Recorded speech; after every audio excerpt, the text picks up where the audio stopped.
chetu. Mimi na wewe ni wana wa Mungu. Tunayo mamlaka ambayo tumepewa kama wana wa Mungu. Kwa hiyo yale mamlaka ambayo tunayo, tukiyaweka katika maneno yetu, tukiyatamka katika vinywa vyetu, yanaumba vitu, yanabadili vitu, yanaleta matokeo.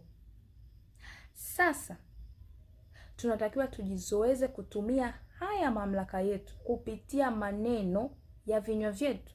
Kwa ni muhimu sana kuangalia unasema nini. Wewe kama mwana wa Mungu, ni kitu gani unakitamka katika kinywa chako? Ni maneno yapi unayasema katika kinywa chako? Biblia inasema katika Misali 18:21 anasema mauti na uzima huwa katika uwezo wa ulimi.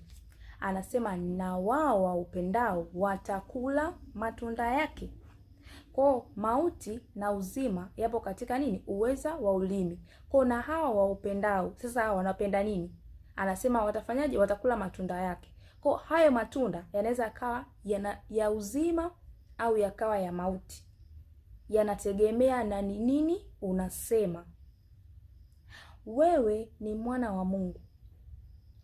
Kupitia hiyo nguvu, kupitia huo uhalisia wako, identity yako, una mamlaka ambayo umepewa wewe kama mwana wa Mungu, ambayo kupitia hayo mamlaka unaweza kubadilisha chochote. Unaweza kusema chochote na kikawa. Kwa sababu uwezo wa kuumba vitu upo katika vinywa vyetu. Biblia inasema katika Zaburi ya 107:2, anasema kwa Kiingereza anasema let the redeemed of the Lord say so. Anasema hao waliokombolewa na Bwana na waseme hivi.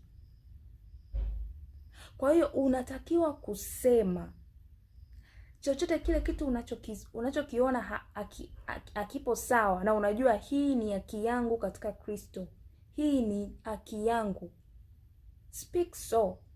Lakini usiposema, usipozungumza, hakuna kitu kitabadilika. Kwa vitu vingi vinabaki kama vilivyo, vinakuwa sehemu ya maisha yetu. Muda mwingine sisi wenyewe tunafikia tu kuvikubali. Tunakubali kwamba hii ni kawaida kwangu. Wengine tumekubali